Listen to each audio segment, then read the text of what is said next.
Hello everyone and welcome to my channel. In today's video I'm going to talk to you about constraints toolbar. Now we have already learned that there are basically 4 conditions of a valid sketch, and just to remind you of them again, that they are that sketch should not be open, sketch should not be self-intersecting, it should not have any standard point, and fourth one, which is also the most important and requires most amount of work, which is that sketch should be fully constrained. That is, it should be ISO constrained, or it should have no degree of freedom. Okay, so the fourth condition is something that requires a lot of work, and that is what we'll learn with the help of constraints tool. We'll have a look at all the tools that are available in constraints in constraint toolbar. So let's begin. I've already opened CATIA, so let me just close this default file and open a new file, which is a part file. Let me just give it some name.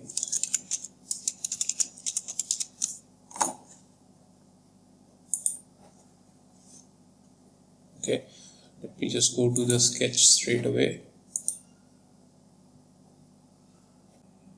Now we are in the Sketchup Workbench and this is the constraint toolbar. Before I tell you about all the tools that are available in this toolbar, let me just mention that when it comes to constraints, there are 2 broad categories of constraints. One is the dimensional constraints and other is the geometrical constraints.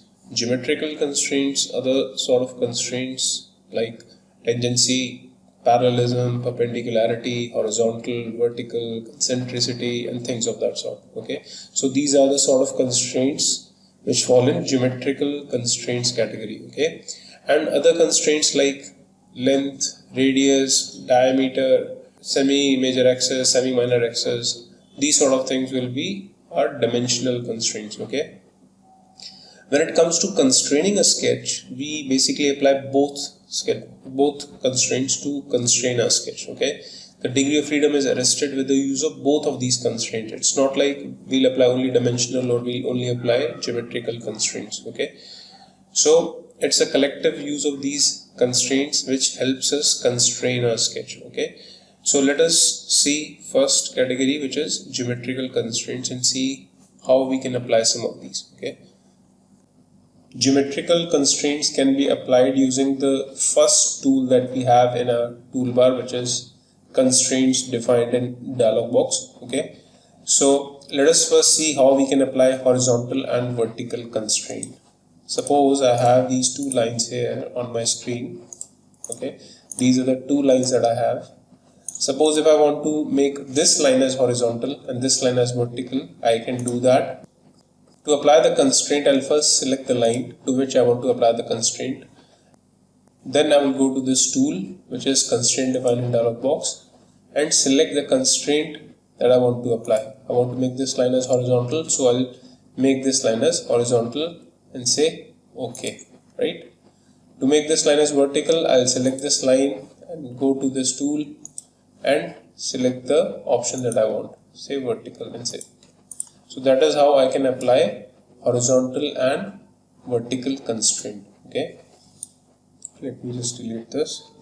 Now creating horizontal and vertical constraint is easy since it requires you to select only one entity, right? I can simply select a line and apply that constraint, which is horizontal or vertical. But there are certain constraints that would require you to select 2 entities. For example, let us see how we can apply parallel constraint, right? Suppose I have 2 lines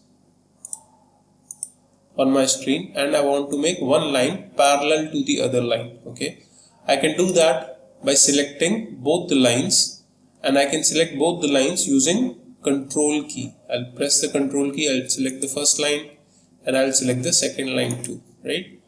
I can do that using control key. I'll select both the lines and then I'll go to constraint defined in dialog box and select the option that I want, which is parallelism, and say OK. You'll see that the parallelism constraint has been applied and both the lines are now parallel. Okay, That is how we can apply constraint between two entities. Okay. The constraint which is perpendicularity also requires you to select two lines. Okay. Let me just make these two lines. Okay. Now suppose I want to make one line perpendicular to the other line, right? I can do that with the use of control key. I'll press control key, I'll select one line and I'll also select the second line, and then I'll go to constraint define in dialog box and then go to option perpendicular. Okay, so it will make one line perpendicular to the other line. Can you see that both the lines are now perpendicular? No matter what I do, they will remain perpendicular as long as this constraint is applied. Okay, so parallelism and perpendicular constraint will require you to select two lines. Okay, there is another constraint that would require you to select two entities. For example, if I want to make one circle concentric to the other circle, okay, I want to make this circle as concentric to the other circle. I'll select the control key and select both the circles and then go to the tool and then apply the constraint that I want, which is concentricity. Say OK, right? To apply a tangency constraint would also require you to select two entities. Suppose I want to apply tangency between this line and this circle.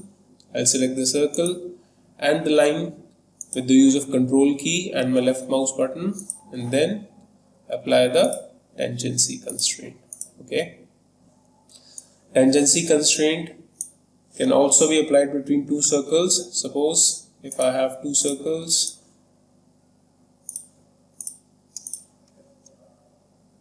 and I want to make both of them tangent, I'll select them both using control key, then apply the tangency constraint. Okay. So that is how we apply constraints that require two entities. Okay, so we have seen how to apply tangency, we have seen how to apply concentricity, we have seen how to apply parallelism, we have seen how to apply perpendicularity. Okay, now let us see how to apply coincidence. Suppose if I have a line here and I have another line here, what I want is that this point should actually coincide with this line. I can do that. For that I'll need to select the line. While pressing the control key, I'll also need to select the point. Remember, you need to select the point since I want to make this point as coincident to this line. Okay, and then go to this tool and select the option which is coincidence. Okay, so you'll see a coincidence constraint is created. Okay, you can also coincide two lines. Okay, suppose if I have one line here and I have another line here and I want that both of these lines should coincide. Okay, I can select both the lines using control key, then go to this tool and apply the coincidence constraint. Okay, so both these lines are now coinciding, as you can see. Okay, they are coincident lines, right? Let me just delete this. Okay, so we have seen how to apply horizontal constraint and vertical constraint, which require you to select only one entity, that is one line. Okay, while coincident constraint, tangency constraint, concentricity constraint, parallel constraint, perpendicularity constraint, these will require you to select two entities. Okay, now let us see how we can apply constraints between three entities. Okay, suppose if I have a circle here, I have another circle here, I can make these two circles as symmetric about a line or say a vertical or a plane. Okay, as you see here, I can make these two circles as symmetric about this vertical. Okay, how can I do that? Now this will require you to select three entities and we'll do that with the use of control key. First, I'll select the circle. Then I'll select the second circle, that is, I'll select first two entities which I want to make symmetric, and then while the control key is pressed, I'll select the third entity about which I want to make the entity symmetric. Okay, so first using control key I selected the circles, then while the control key was pressed I selected the vertical. Okay, so the entity about which you want to make the things symmetric, you will select that in the last. Okay, and then go to this tool and then apply the symmetry constraint. Okay, so that is how you can apply symmetry constraint. And when I change or move the circle, you will see that both the circles move simultaneously and they change simultaneously. Okay, you can also apply symmetric constraint about a line. Suppose I have a line here and I have a circle here and I have a circle. Okay, now I wish to make both of these circles symmetric about this line. I'll first select this circle, then while control key is pressed I'll select the second circle and then I'll select the line. Okay, so line will be selected in the last. Then I'll go to this tool and apply the constraint which is symmetry. Okay, so that is how I can apply the symmetric constraint, which requires a selection of three entities. Okay, now what if I want to apply a constraint which is equidistant point? For example, if I have a rectangle here and a point somewhere in the middle. Now if I wish that this point should actually be equidistant from this line as well as this line, to do that I'll first select this line and then after pressing control key I'll select this line and then in the last I'll select the point I want equidistant. Okay, and then I'll go to this tool and select the option which is equidistant point. Okay, this will make the point as equidistant from both of these lines. Okay, so the point will always remain equidistant from both the lines about which I have made it equidistant. Let us see that again. Suppose now I want that this point should remain equidistant from this line as well as this line. I'll first select the line, then I'll select the second line, then I'll select the point that I want to be equidistant. Okay, then I'll go to this option and apply the constraint which is equidistant point. Now you will see that this point will actually remain in the middle of this rectangular profile that I have. Okay, so that is how we apply the constraint which is equidistant point. Okay, now there is another constraint by the name midpoint. Suppose if I have a line here and a point somewhere. Now what I want is that this point should be at the mid of this line. Okay, now what I can do that is I can select this point and then I can select this line and select this option which is midpoint. Okay, say okay, right, so it will ensure that this point is actually at the middle of this line. Okay, if I reduce the line length, you can see the point is also moving. It will always remain in the middle of the line. Okay, so that is how I can use the midpoint constraint. Okay, let me just delete this. So just to recap once, we have seen horizontal and vertical, which require the selection of one entity. We have seen tangency, concentricity, parallel, perpendicular, coincidence and midpoint, which require the selection of two entities. And then we have seen equidistant point and symmetry, which requires the selection of three entities. Okay, so that is all we have in constraint defined in dialog box. Now there are other constraints. If you see, it has other options which are basically length, distance, angle, radius, diameter, semi-major axis, semi-minor axis and fix. Okay, we won't see some of these constraints because these are dimensional constraints. Okay, I'm not discussing them at the moment and I'll tell you a better way to apply these. Also, fix is a sort of constraint that we'll not use at the moment. It is a constraint that can be useful in certain situations. We'll see how we use this in future, but for the time being, I will recommend you don't use this fixed constraint. Okay. So moving on, let me just delete this and see the other tool that we have in constraint toolbar.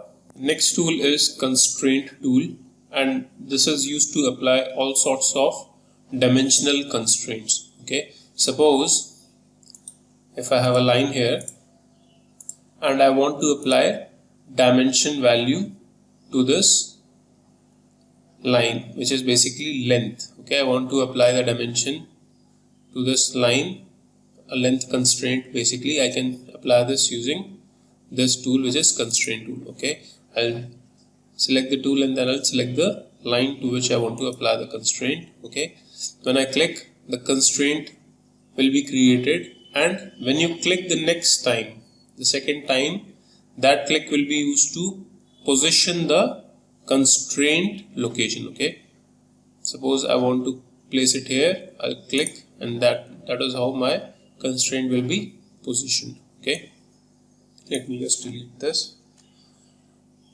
This was length constraint that I applied. Suppose I want to create a distance constraint between these two vertical lines. Okay, I want to apply distance constraint. Okay, I'll select this tool again and then I'll select the line.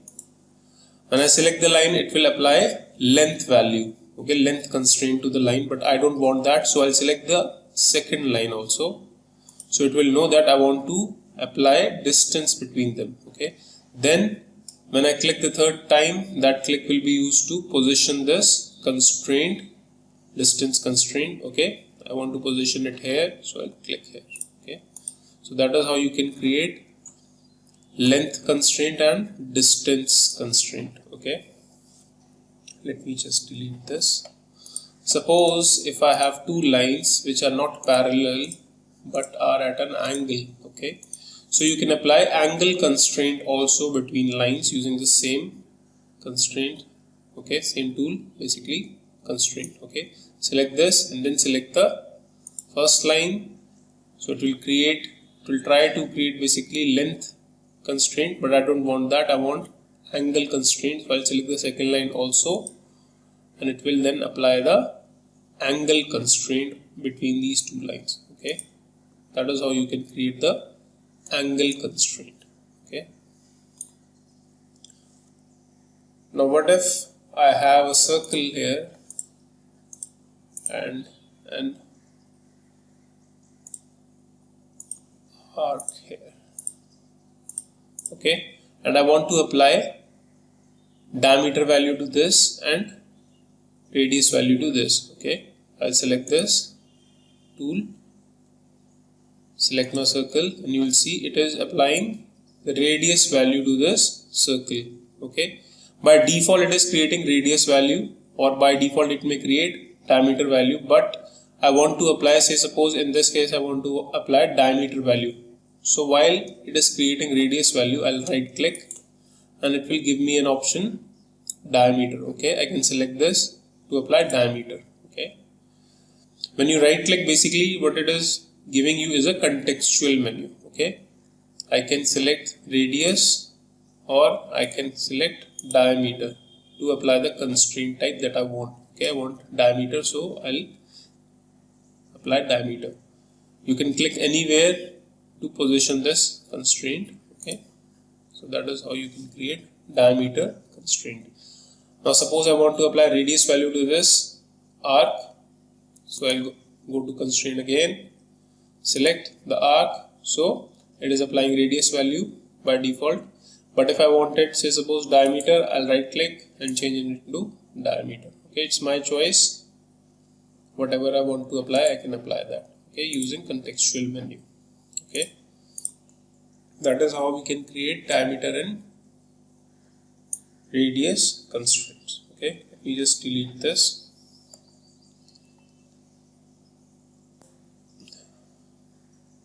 Now if we have an ellipse, suppose,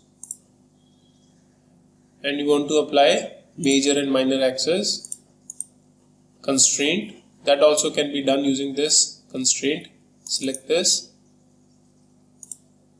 By default it is applying major axis, so I can create major axis, but if you want to change this, you can right click to change it into minor axis also. Okay, I'll select this and then you can apply that particular constraint. Okay, so it's your choice which you want to apply. You can apply using right click and access the contextual menu and change the type of constraint that you want to apply. Okay, like this. Okay, so suppose let me apply minor axis as well. Okay,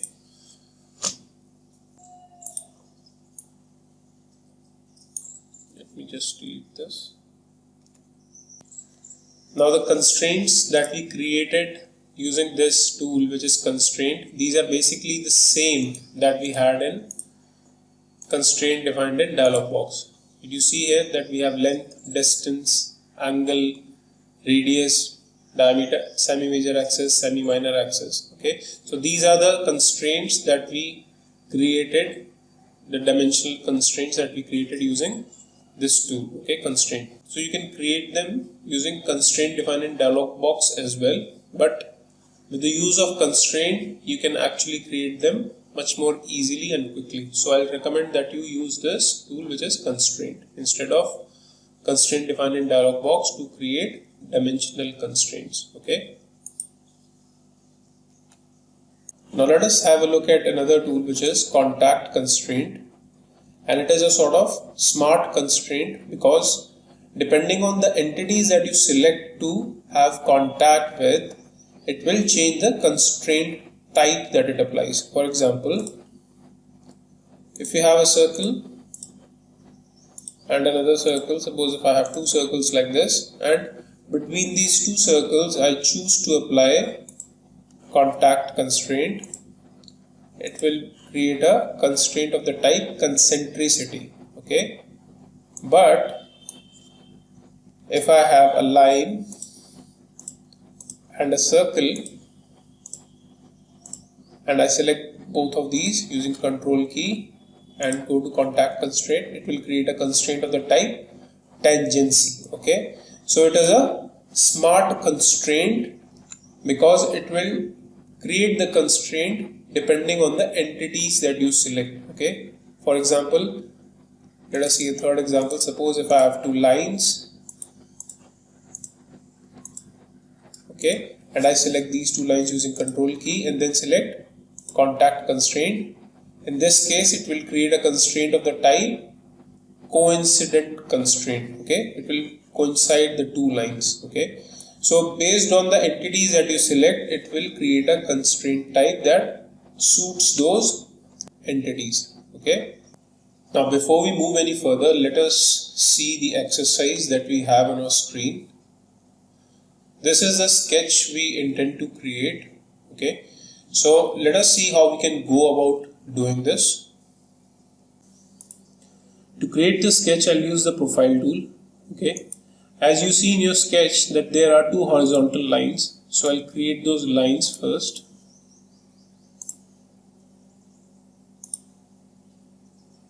Okay, I also know that the distance between these two lines is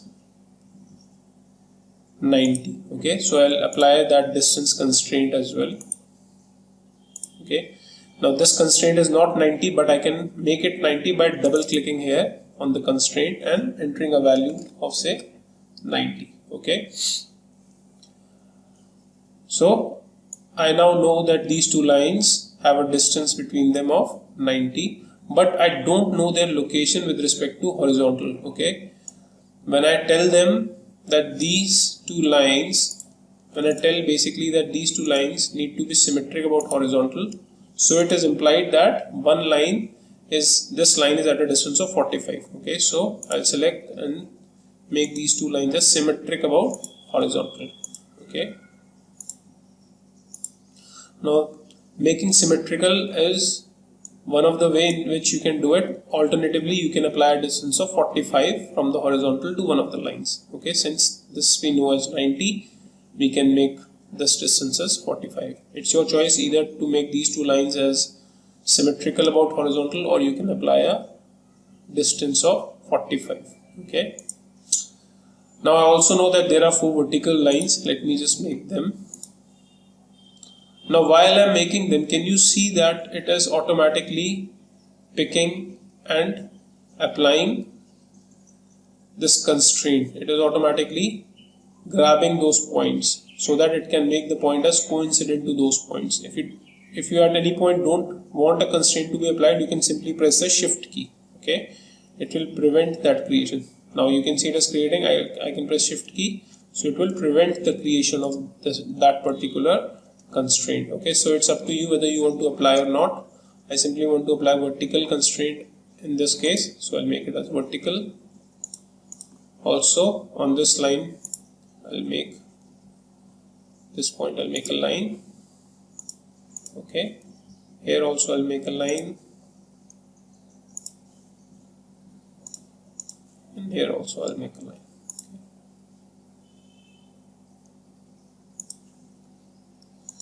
So that is how my sketch looks right now, but I know that these two endpoints have an arc between it, so I'll make that using 3-point arc starting with limits. Select that as my first endpoint, select this as my second endpoint, and create an arc like this. Okay, likewise I'll create an arc over here. Okay, something like this. Okay, it's not my exact sketch that I need, but it's somewhat similar. Okay, in the sketch that I desire, this line and this line are actually coincident. Okay, they are basically coincident, so I'll make these lines as coincident by selecting them using Control key and then using this tool, Constraint Define in dialog box, and make them as coincident. Okay, simultaneously also I'll make these two lines as coincident using the same method, coincident. Okay, now I also know that this line is actually 100 mm long, so I'll make and apply that constraint as well. I'll double click on the constraint and apply the value of 100. Okay, I also know, or actually I can apply this constraint value if I make this line and this line as symmetrical about vertical. Okay, so that will also make them as symmetric. Let me press Control key and make this and this line as symmetrical about vertical.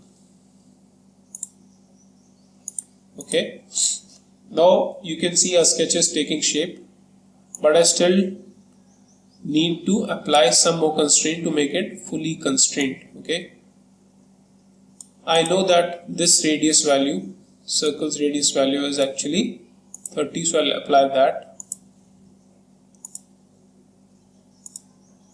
I'll double click, say radius value of 30. Okay, likewise here radius value is 30. Okay,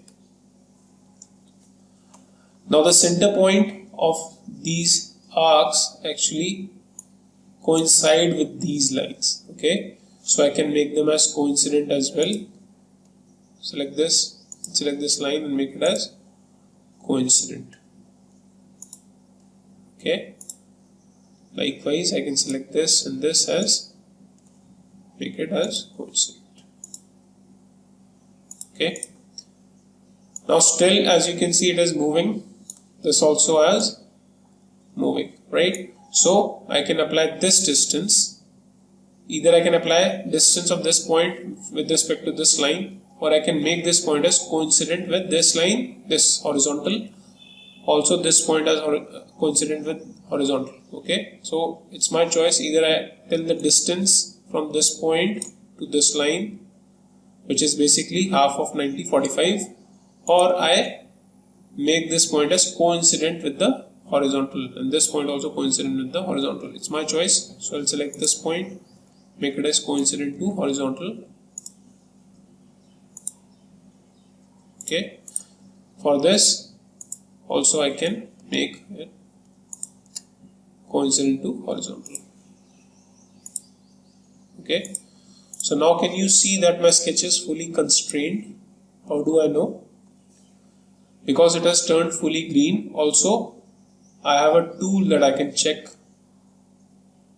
Okay, I have a sketch solving status tool. You can click on this and see the sketch solving status that it is showing me is ISO constrained. Okay, so this is the way in which we constrain our sketch.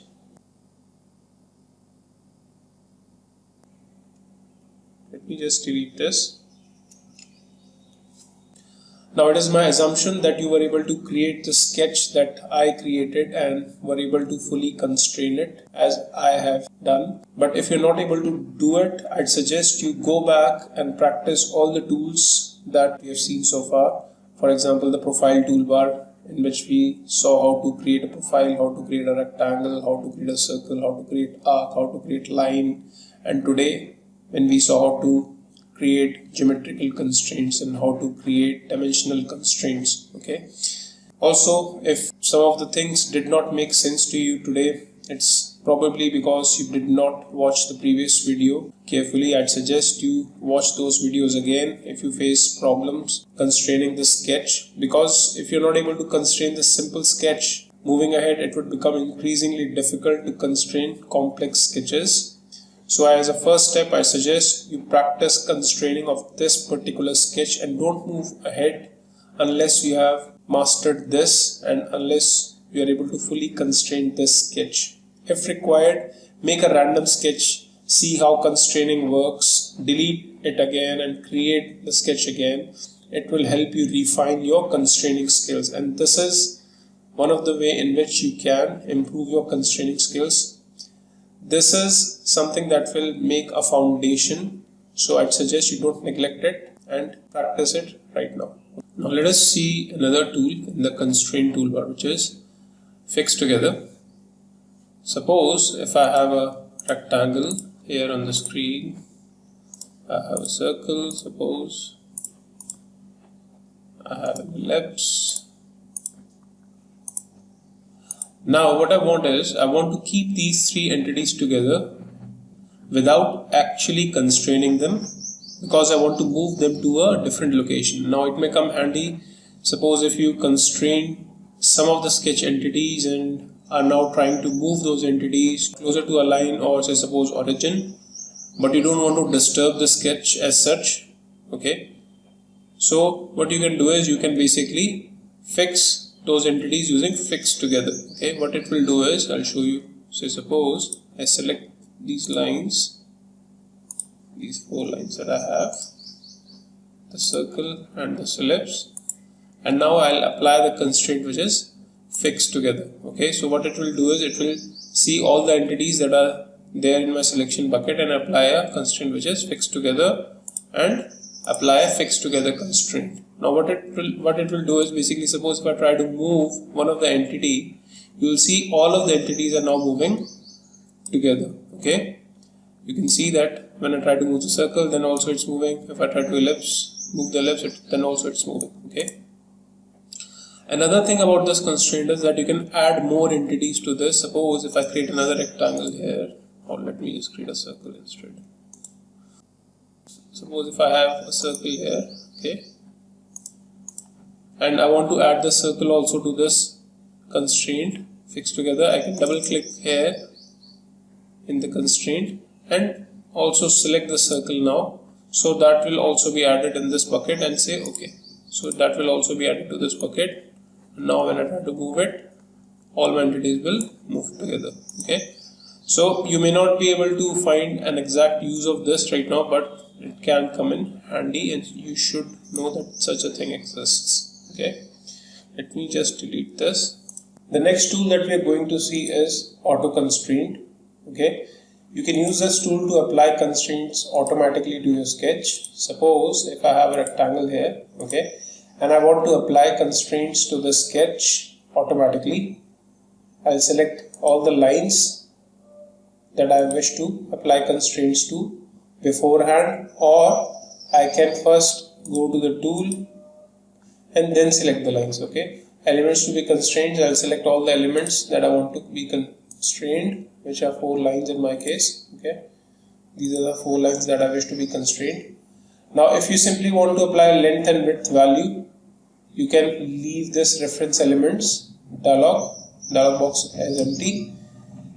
Symmetry lines, in case there is certain entity that you think is symmetric to a particular line, you can select in that place the symmetry line about which you think the entities are symmetric, so those will be detected. Okay, in my case it's not there, so I'll skip it and simply say OK. Since I've not selected reference elements, it will only apply the length and width value and no other dimension. Okay, like this. Okay, suppose if I want to constrain it with respect to vertical and horizontal, let me just delete this,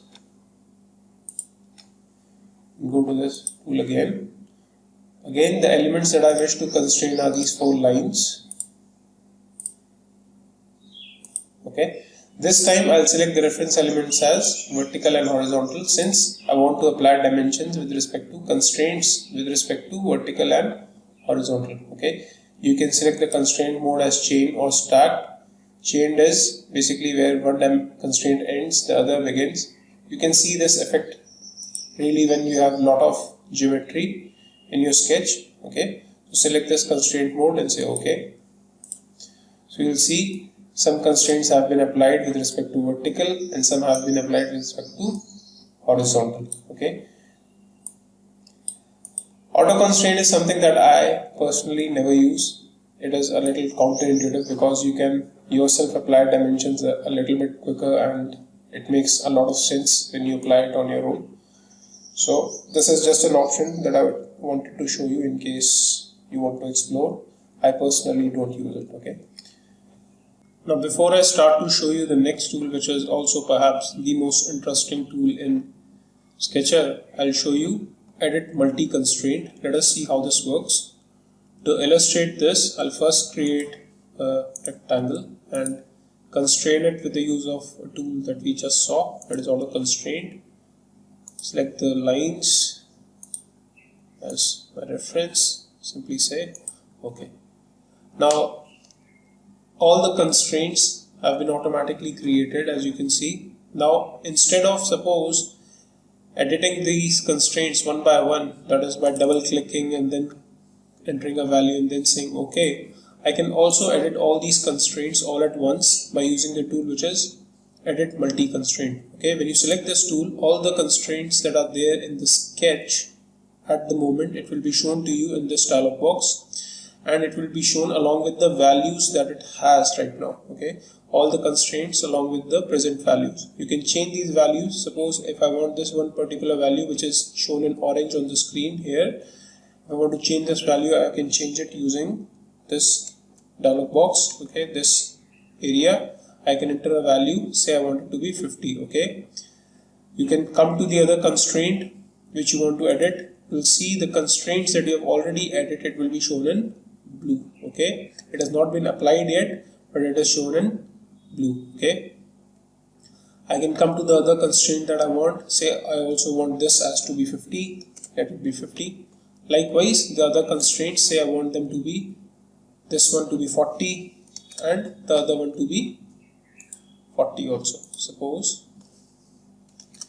Now you can see all the constraints with their initial values as well as current values. Okay, if you want to apply those constraints that you have changed, you can simply say OK and those values will be applied. Let us say OK. You can see your sketch has now been modified. Okay, so edit multi-constraint can be used to select all the constraints in one go. Okay, now this tool can come in handy. Suppose if you have applied constraints and created a rough sketch and you want to edit all the constraints in one go, you can use this particular tool to edit all the constraints in one go. Okay, let me just delete this.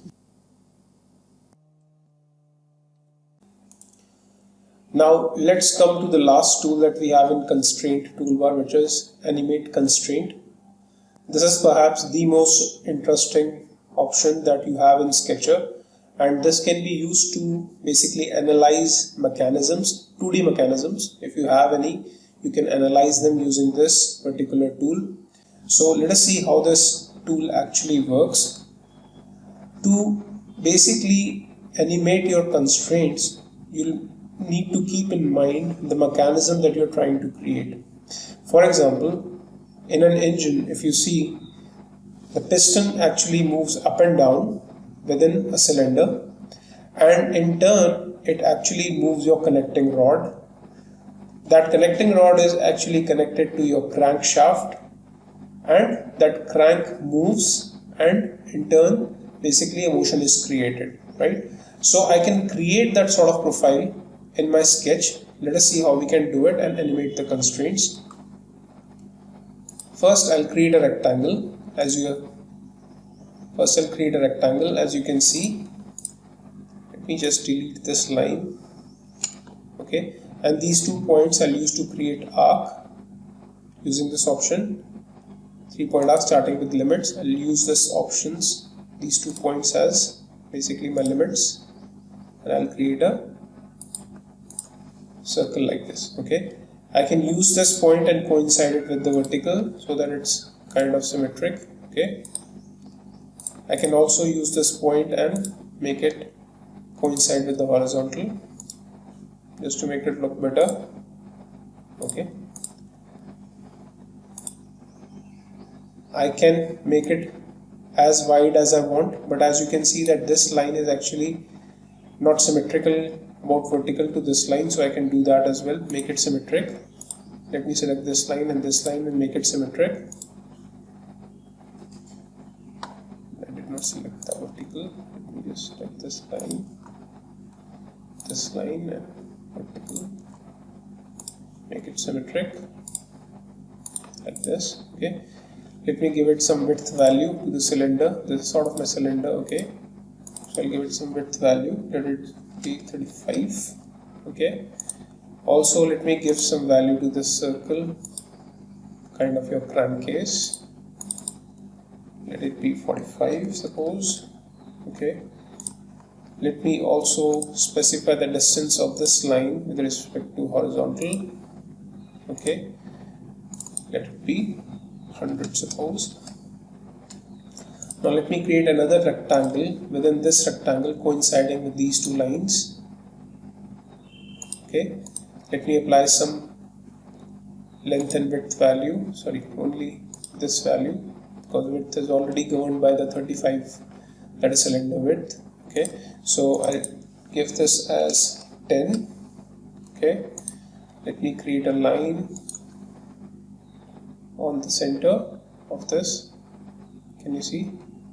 When I take my cursor in the middle, it will show me that blue point that you see right now. Okay, and create a line like this, and then another line joining the center point, which is origin. Okay, so this is sort of the sketch that I want, but I still want to apply some more constraints. Since my connecting rod length will not change, so I'll apply that constraint as well. Let me make it say 65.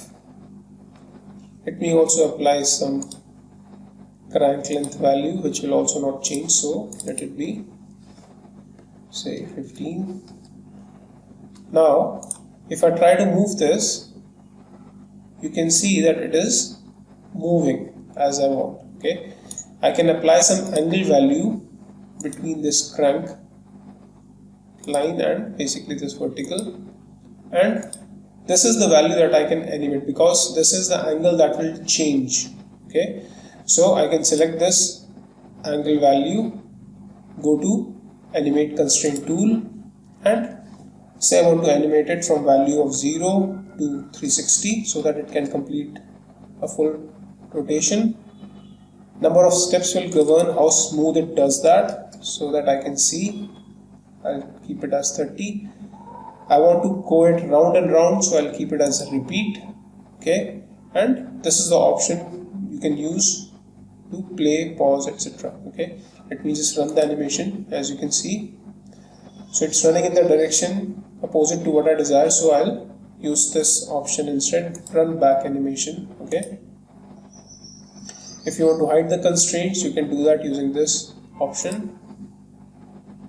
Okay, as you can see, now it is running as a mechanism of an engine. Okay, now of course I did not make this line as a connecting rod would be. I did not make this line as a crank would be. I did not make this cylinder as a cylinder actually is.